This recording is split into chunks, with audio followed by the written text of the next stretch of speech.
So on this episode of the podcast, I'm going to ask a urban warfare expert to help us understand what it would be like if he was trying to defend one of these embattled cities in Ukraine. You don't want to miss this. Stay tuned. You are listening to The Leadersmith, Darren Gertis. Okay, so I am here with John Spencer. John Spencer is an urban warfare expert. I'm thrilled to have him here because what he's going to do, he's going to help you walk in the shoes of somebody who had to defend one of these cities in Ukraine. Like, what would it be like if just imagine yourself, you have to defend your block, your neighborhood, your city. So we're going to go through this. I'm going to ask him to tell me what it is that he would do as an expert. But let me give you a little bit about his resume before we get into this. He's an award-winning scholar, professor, author, combat vet. He's considered the world's leading expert on urban warfare. He's the chair of the Urban Warfare Studies, chair of Urban Warfare Studies at the Madison Policy Forum. He was recently the chair of Urban Warfare Studies at the Modern War Institute at West Point. He served for over 25 years, and this I think is the most important credential that he has here. 25 years in the U.S. Army as an infantry soldier, and even more than that, he went from lieutenant to major, but before that, he went from private to sergeant first class. And in doing so, you see things very differently as a private than you do when you're in the upper ranks. And I think that colors your perspective and helps you have a certain empathy for the people that are doing the work. So with all that, I'm going to say, John, thank you for coming on the program and tell us okay, so the war in Ukraine has been raging for many weeks now. I mean, I think everybody's surprised. I think the U.S. administration is somewhat surprised that it went this long. Like, they were expecting it to fold in a couple days. I think Putin's very surprised. I'm not sure how surprised the Ukrainians are. I think some of them are, but their will to fight is evident. So put yourself in the place of, don't worry about which city, but just an urban environment, a city that's under Russian attack. You know that the city is starting to be surrounded. What do you do? Take it from here. Well, thank you so much. And to be honest, that's exactly what I've done recently. So when this war kicked off, I saw civilians being called to arms in Ukraine. So I started putting out tweets on my Twitter based on my personal experiences and based on, really more importantly, years of experience on seeing and studying what works in urban warfare, and how simple some aspects are. I started putting out information on, if I was in any city in the world, just to kind of give the ambiguity, what are the things that I would tell people to do? And whether you're in the military or, really importantly, if you're not, and you have no experience in war or warfare, the things that could be done to really help defend cities. So the defense is the strongest form of war. That's been known for centuries, and military scholars have written about it. And that makes sense, right? If you can stand in one place, especially in a protected place, and the person who is attacking you has to cross an open area or cross a street to come at you, of course, your position is stronger. And it can actually reduce the effects of the military who's attacking you. So I actually put all these thoughts into a mini manual. So number one is, as an old soldier, as an old instructor of our Ranger School, which is the U.S. Army's elite small unit tactics school, I know instructions as leaders have to be simple, especially in times of war when the stress is high, the panic, the fear. We all feel fear in war, and that courage is not the absence of fear; it's just the continuing to move forward. So instructions have to be very simple. So if I was in a city in anywhere in the world, and somebody is heading my way, a really big bad enemy force, the first thing that I would do is organize civilians into small groups. Okay. War is not an individual act, no matter what. It's not Rambo off by himself. I always thought that the stupidest slogan was an army of one or whatever. That remember that a number of years back? That's not how it works. Colin Powell talked about this is a gang fight. That's why he ordered extra carrier battle groups into the Persian Gulf. Anyway, I'm sorry. That's right. Yeah, absolutely. And this is I wrote a book about this aspect of, despite the history of warfare, it has been proven in multiple studies against in multiple militaries, not just the Western militaries, to include the Germans. Why do people fight? Why do soldiers face the fear of dying? And it's always because of the people to the left and right. It's Right. about cohesion. So if I'm a leader of a small group in war, and even if they're civilians, I want to give them somebody to their left and right. I don't put somebody in, by themselves and just say go fight.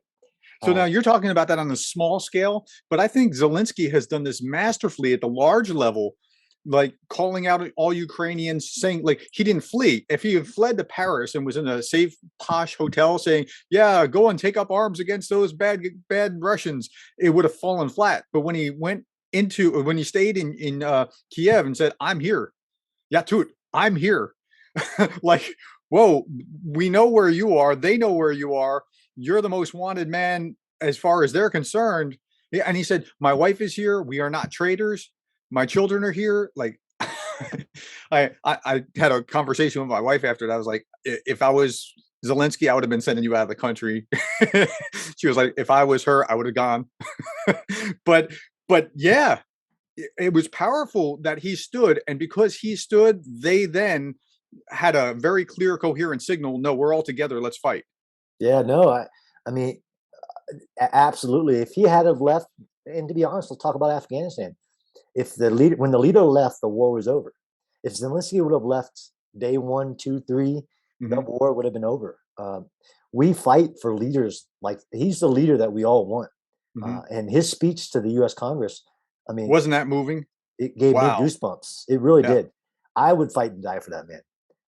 And this is So with that speech, showing the video and then starting the next sentence in English, I was like, whoa. I mean, he highlighted 9/11 and Pearl Harbor and MLK, and then that video was just so moving. Seeing the parent cry over its dead child, and then he turned to English and finished his last two paragraphs in English. Like, I give this guy high marks all around on leadership. Okay. yeah, he'll go down as the Winston Churchill, the George Washington of leaders of the world. He really, Yep. I don't say that lightly. And I've studied and I've fought for men. This is about understanding what it takes to fight. And you have to give people, you have to give them hope. You have to give them a cause, Hmm. and you have to be there. You have to. Yep. I mean, that's you know this from whether that's the small group to the national level. Yep. It matters. Okay. So, man on the right and left, Yep. you want to give him that, not Yep. Rambo. Right. Not Rambo is Rambo. Hollywood. Yep. You got to get them. You got to get these into small groups, and then give them things that. So war is about control, or the other aspect of knowing what it takes to fight. So scary is you have to give people the semblance of control of their environment. Okay. Um, Sometimes that can be easy as giving them a simple thing to do, right? As I talked about simple instruction. So number one in war today is in a defense is protecting yourself. Okay. So you have to give. I would give these small groups the number one step is you always have to think about how to protect yourself, not how to attack the enemy. The modern battlefield is a very lethal battlefield. If you can be seen from the sky, I, as a military guy, can hit you long before I get there, whether that's with a rocket, a mortar, or an artillery round. I'm going to get you. What the urban does is it makes that a lot harder, but it doesn't prevent it. So I would put out very strong instructions on how to move around and hide what they're doing. Even if they're at a checkpoint, you can put things above your head that cover you. You Gotcha. can move through the buildings instead of just walking down the street to get where you're going. That becomes critical because you can't fight if you're dead.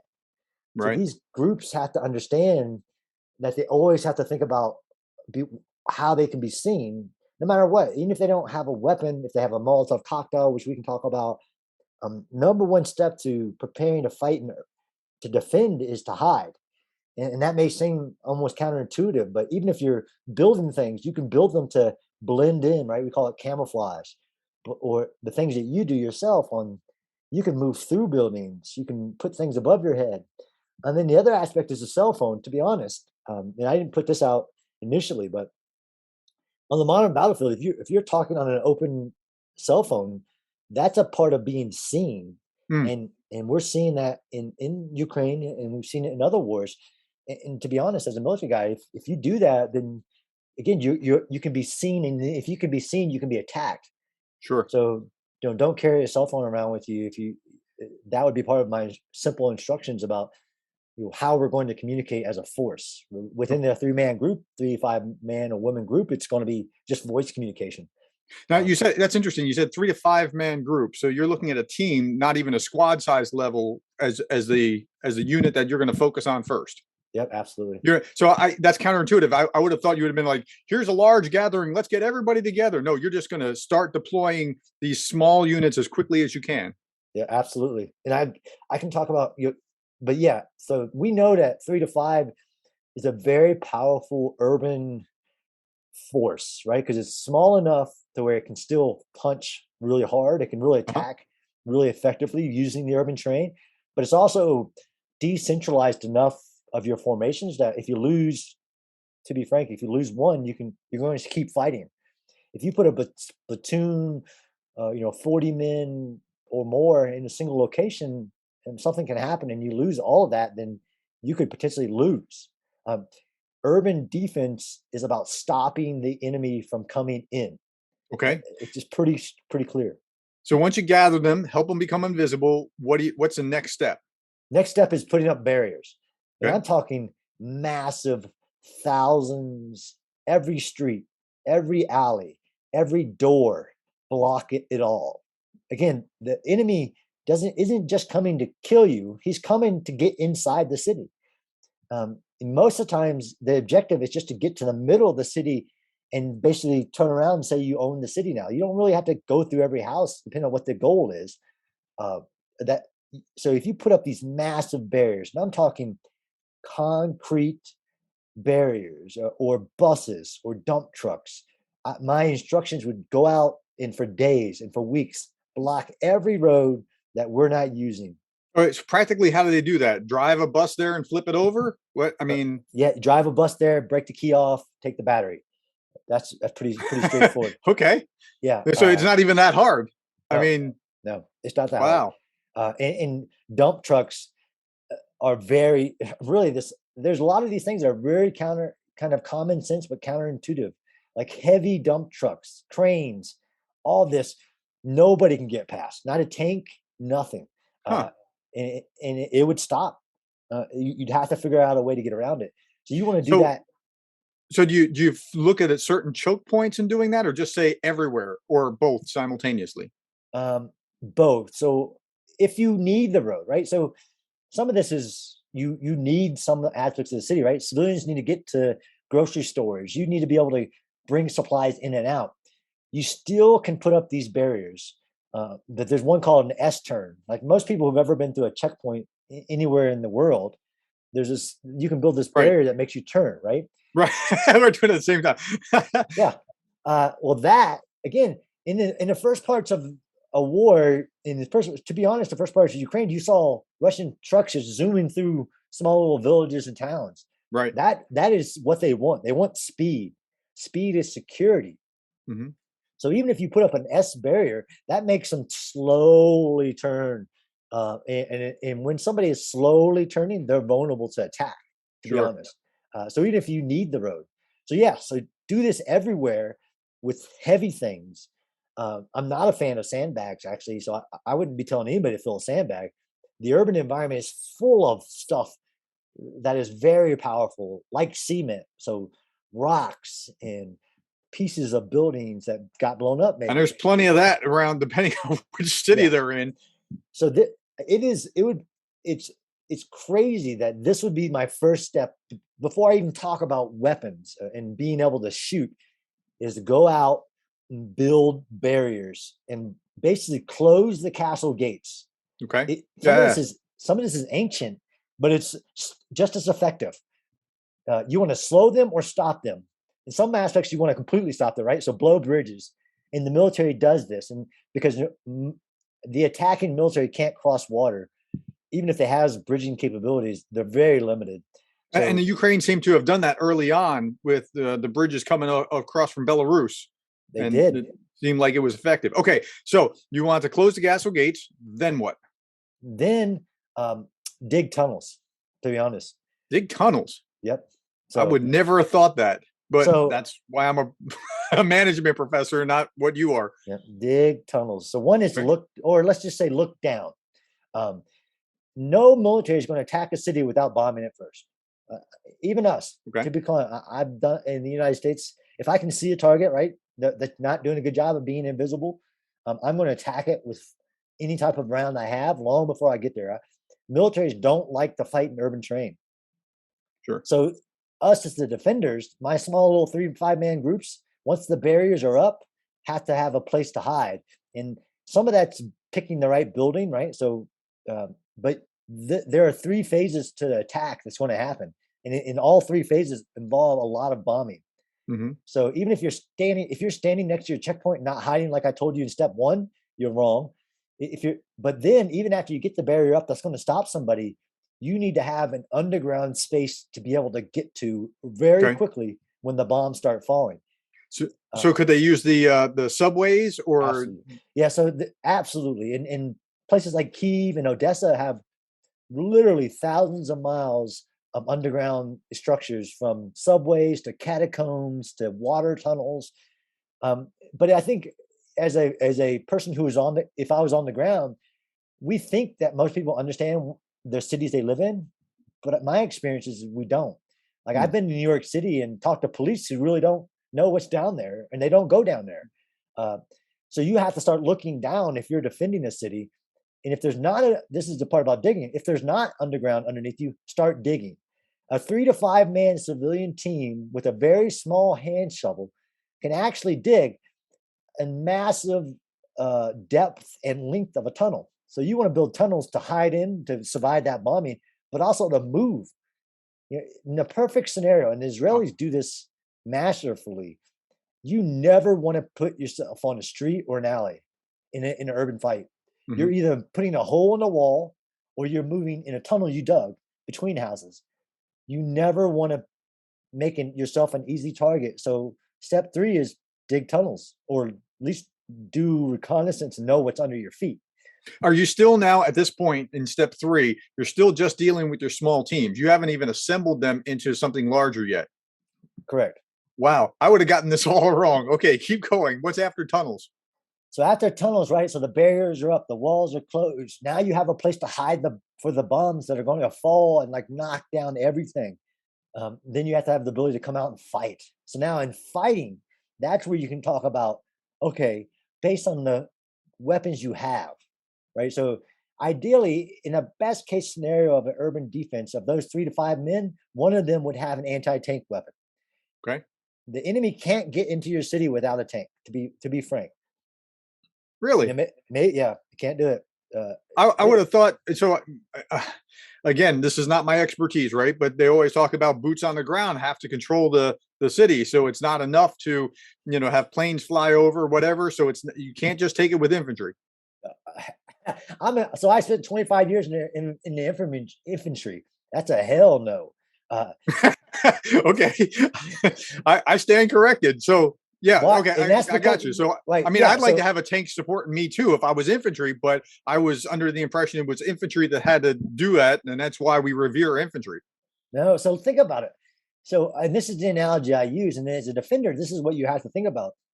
If an infantryman walks down the street and you're in the urban defense, it doesn't matter what you have. I mean, that's a dead infantryman. Sure. That's like walking down the street with your eyes closed, because you, as the defender, you pick you can see the attacker coming from a long ways away. He can't see you. Right. You decide when to open fire or to attack, not them. So this Okay. is why, if for any military that's attacking an urban area, like especially a defense, this isn't about like going to get Osama bin Laden and using the element of surprise.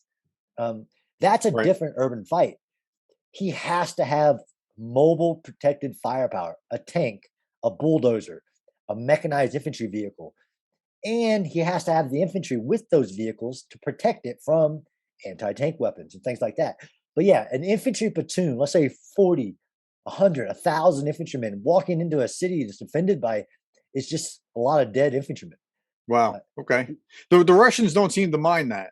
I mean, historically, they tend to follow a different doctrine of just putting people into the meat grinder. But that makes sense what you're saying. So this is why having the javelins and other weapons are so critically important to them, because if they can keep the tanks out, if I'm hearing you correctly, they can hang out to their city as long as they can eat. Absolutely, and it's really hard to siege a city if it has a massive underground network. Wow. Okay. So they have to fight. Now tell me about the fight itself. Yeah, so the fight has to be, again, you're in the defense, so it's surprise is your advantage, not the attacker. It's surprise from Sun Tzu to today. Surprise is the most powerful thing in warfare. You get to pick the point of attack. So then there's the aspect of ambushes. This is Hmm. basically a surprise attack. The enemy has no idea of where you are in the city. Their barriers are up. They have to get into the city. They have to stop at those barriers. Now you want to make them fear every time they stop, not knowing where you're going to attack. So in my 3-5 man group is the anti-tank gunner, right? So if he hasn't, but in some situations they just won't have anti-tank guns. But if they do, like you said, that a javelin can hit a tank 2 miles away. This would end before you even get to the gates of the castle. Number two is a sniper, and by Okay. sniper, it doesn't have to be like a military trained sniper, right? I have civilians in my little group. I'm going to take one of those civilians, put them inside a building, preferably a concrete steel rebar reinforced building overlooking a barrier that I put in place. Hmm. Uh, on a second or third level floor, because a lot of the guns of a modern military can't even elevate up to the high levels of the floor. I'm going to put a civilian in a room. I'm going to have them practice shooting at that barrier. Uh, so they're what they have to do marksmanship is a lot less, Yeah. Yeah. and shoot from inside the room, so that even when the soldier falls, who's trying to get over that barrier, he'll have no clue where it is. Wow. Soldiers fear snipers. I feared snipers in Baghdad, and we had a problem with just a few snipers that were trained, so that was a lot different. But they fear the unknown, and Sure. if you imagine this attack happening, my 3 to 5 man group, one of an anti-tank gunner who can hit any tank, especially if it stops at my barrier, but even far away, a sniper who can create chaos in any person who's not inside of a vehicle. Hmm. And then basically, depending if I have a machine gun or just a rifle, on the other side of the street, creating this funnel, right? Because I get the advantage of the urban Yeah. terrain is You that, want to pen in. that's right. And I don't have to build, if I was defending an open terrain or in wooded terrain, I'd have to spend months digging bunkers and trenches and things like that, Sure. right? Go outside in your neighborhood. There's a bunker right there. It's called a building. There's so much that you can use and create chaos. And then the 3 to 5 man group has to also be ready to move. So the attack like this is called the hit and run attacks. So again, military formation would be different. In my 3 and 5 man civilian group, we're going to have a place to attack overlooking our barrier, which is going to slow or stop whoever it is, and then we're going to have a way to quickly get out of the building and maneuver to another firing location in our neighborhood or on our street. You can do that by putting the holes in the walls. We call them mouse holes, and tunnels underneath buildings. Because so if I'm the infantry guy, the infantryman or the military attacking and I come to a barrier and I get hit, the first thing I'm going to do is back up, and I'm going to call for fire on Right. anything On that. that place, and you don't want to still be there. That's Right. right. So I would teach my 3 to 5 man group how to attack like that, quickly move to a known location, hopefully behind the person now who is in front of my barrier, and attack them again. Um, Defense is about that aspect of the mobile defense. So you want to move them back or forward to attack them again? It depends on the situation. The most powerful kind of attack to include what Russia experienced in Grozny in the 1990s was an ambush that hits the front vehicle, an ambush and the It rear hits the vehicle at the rear. same time. Yeah. So now there's just Because now chaos. it's a shooting gallery. Yeah, Yeah, and that's they right. can't get out. That would be the perfect scenario, right? Is to allow, in my mini manual, I call it basically the kill zone. You allow the enemy to come into this block, and you trap them into it, and you just pick them apart and destroy them all. Yeah. Wow. Okay. So what's next? So you've moved them. You got the tunnels. You got them into the fight. You have them all located, and then they hit, and then they boom, they disappear again. What's next? So if I can do this effectively, uh, I need equipment. So to be honest, we train this in Ranger School.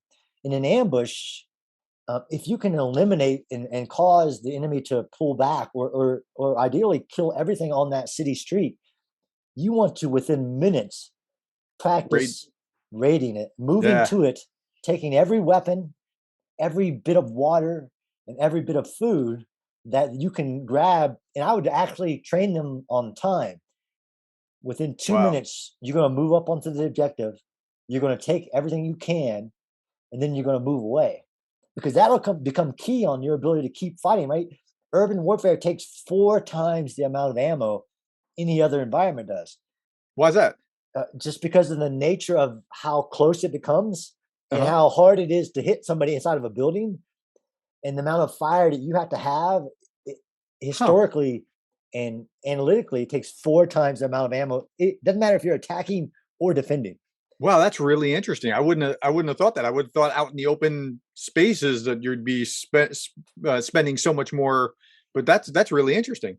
Yeah, and as a leader at the small unit level too, you have to really um, and this has been shown in the past too, that is people that are scared will overshoot, right? They'll just what we call pray and spray.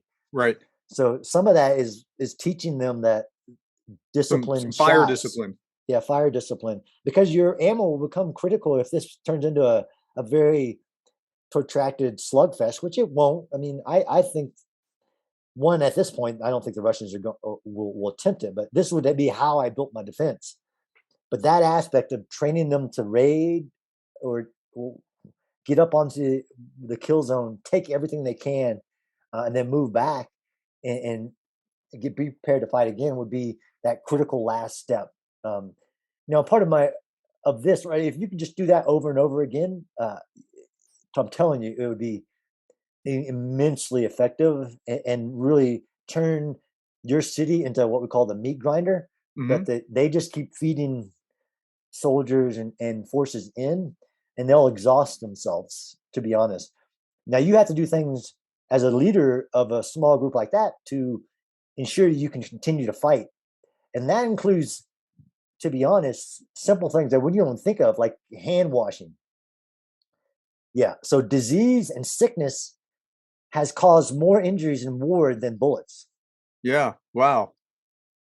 So before really the last 50 years, it was 80% of the casualties were what we call non-combat related injuries, sickness, and disease. Okay. Because in this environment, right, and especially in the urban environment where we know, I mean, COVID taught us a lot. I mean, reminded people that don't know how fast sickness and disease can spread in That's a right.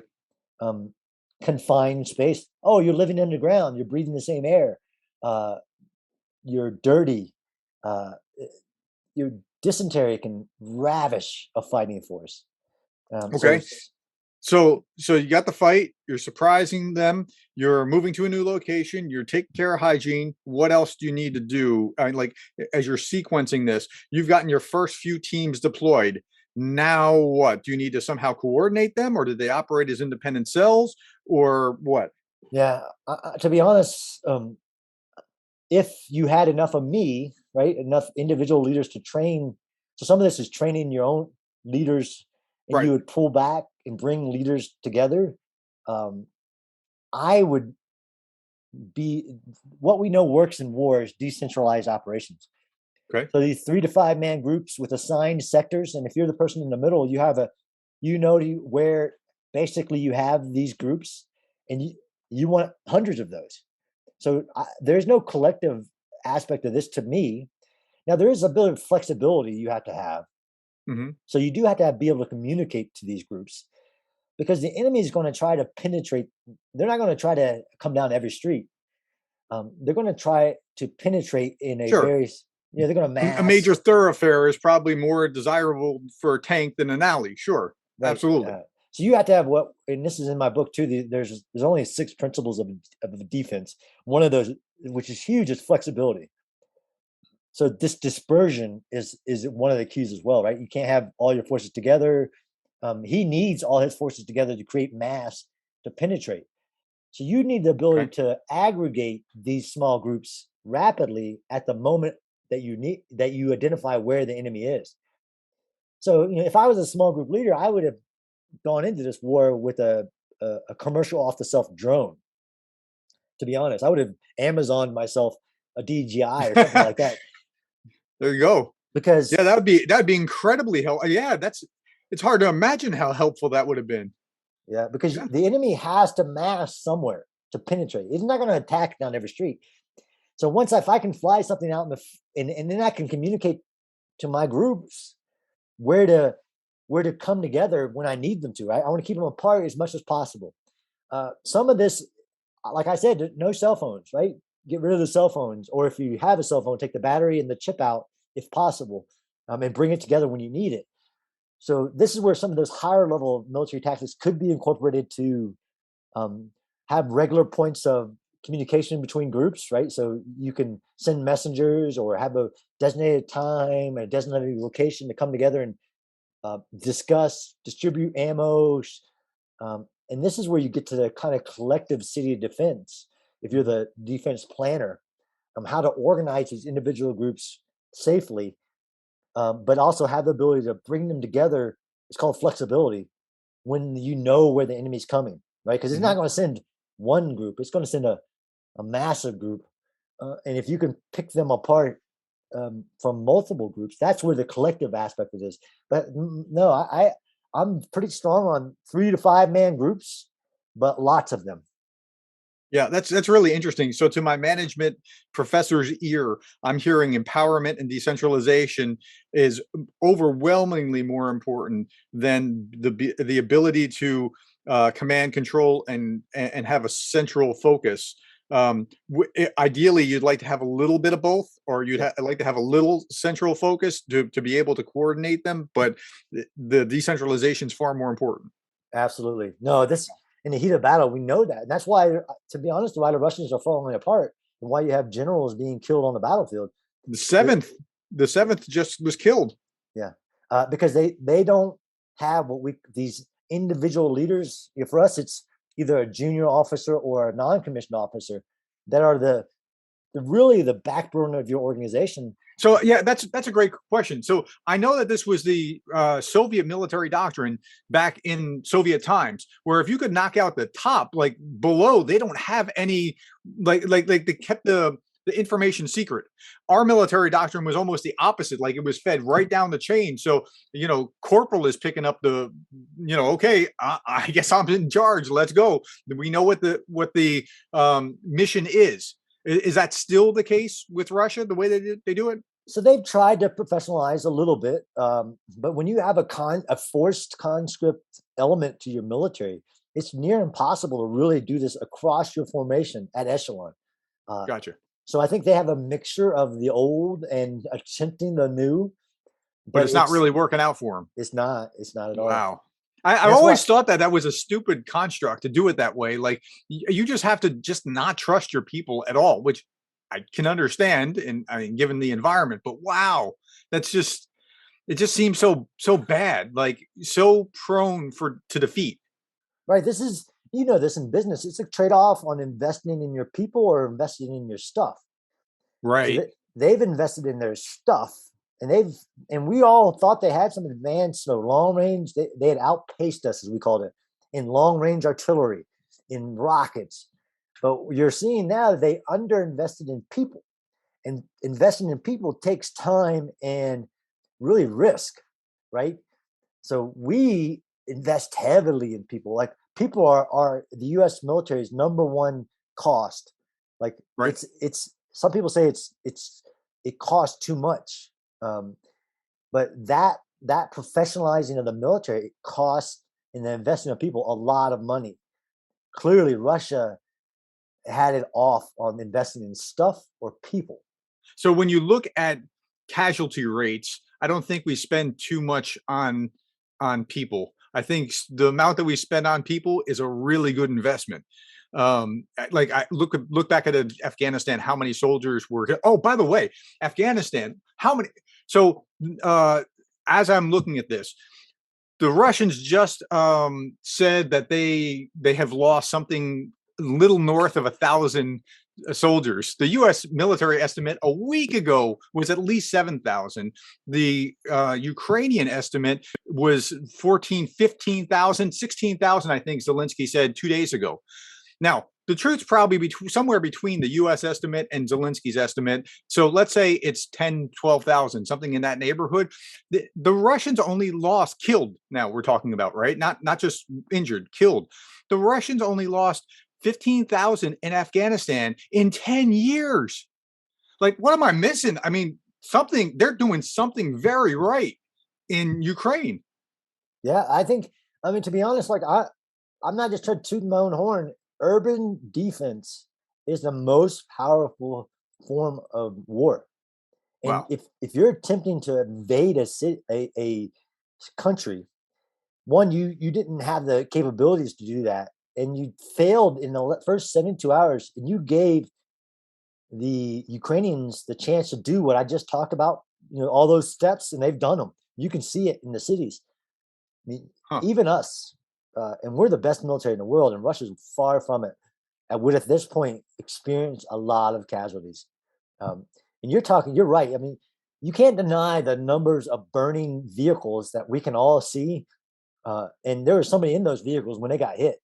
The Yeah. numbers are clearly in the thousands, clearly having an impact to individual units, right? You lose that percentage of casualties at the unit level, Mhm. it's hugely impactful to keeping soldiers motivated to keep fighting. Yeah, soldiers don't face death. That's not the way it works. You can't just order people to, okay, go down this street and die. That's not the way it works. Expand on that thought. That's really interesting. Yeah, so I mean, like we talked about, giving people things. We know there's things you have to give even the best soldiers to give Russian soldiers to give them to keep moving forward.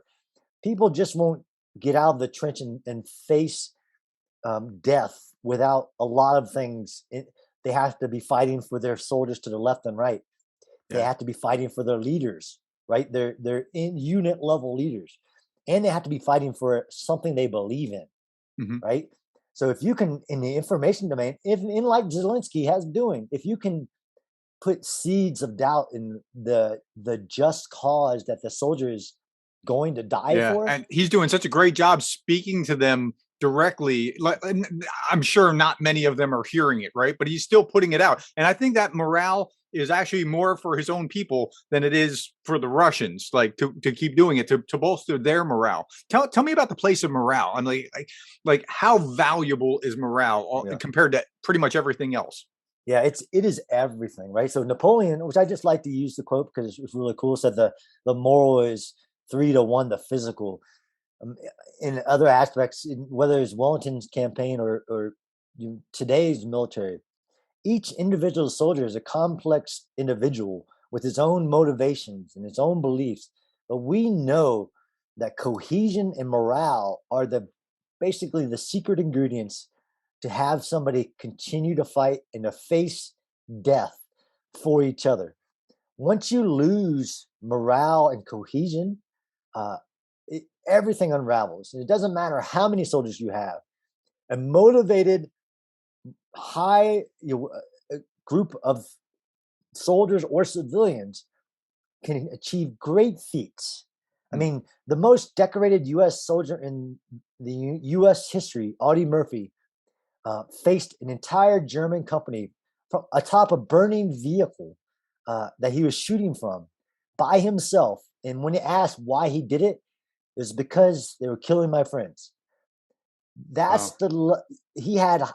We know morale and cohesion are the lifeblood of militaries. Once you lose those things, once you get demoralized, you don't believe in your cause, and you stop fighting as a group, it's over. You've lost. Wow.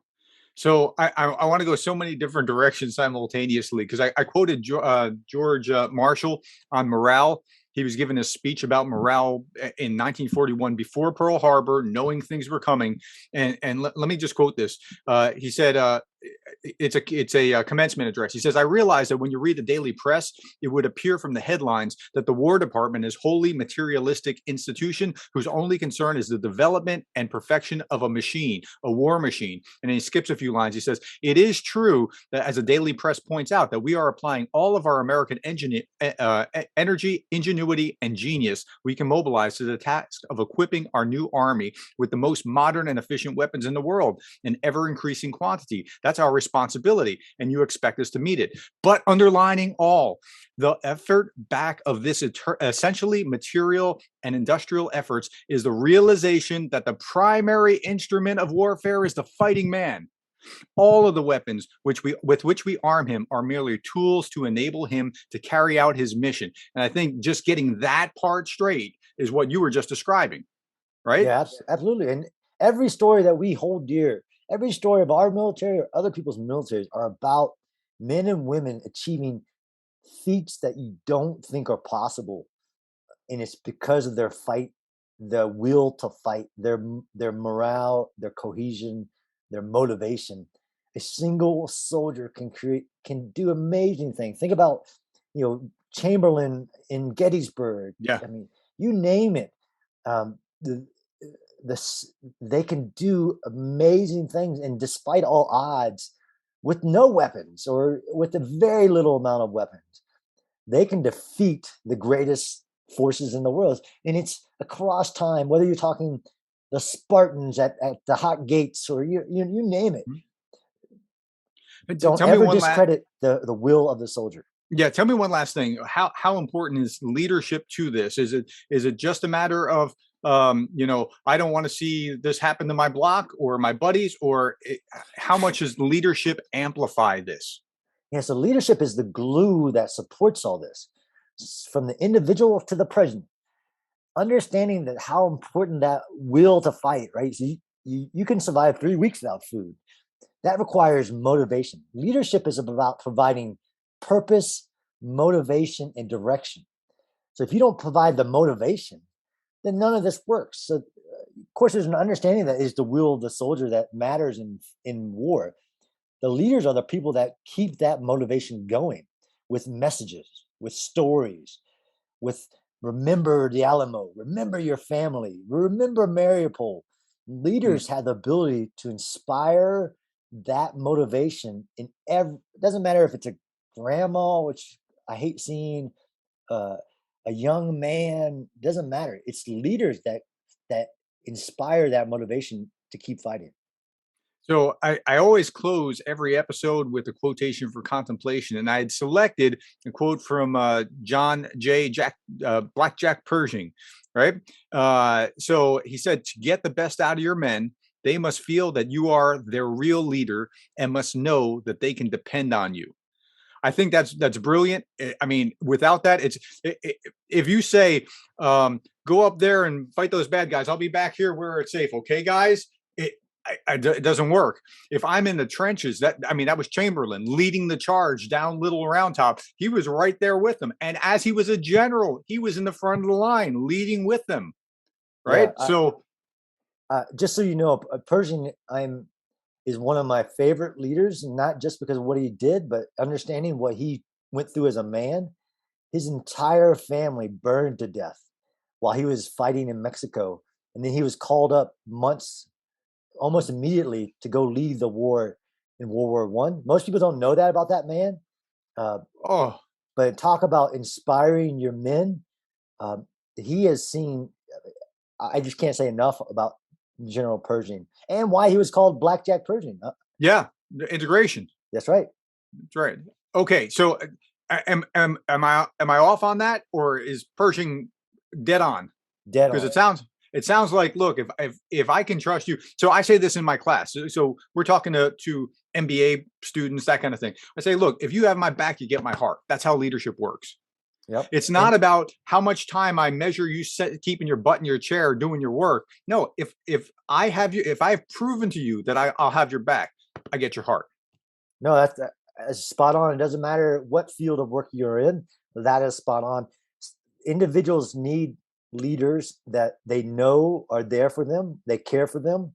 It doesn't have to be. It's not called friendership. It's called leadership. Uh, Oh, I am definitely going to use that. That's a uh, great line.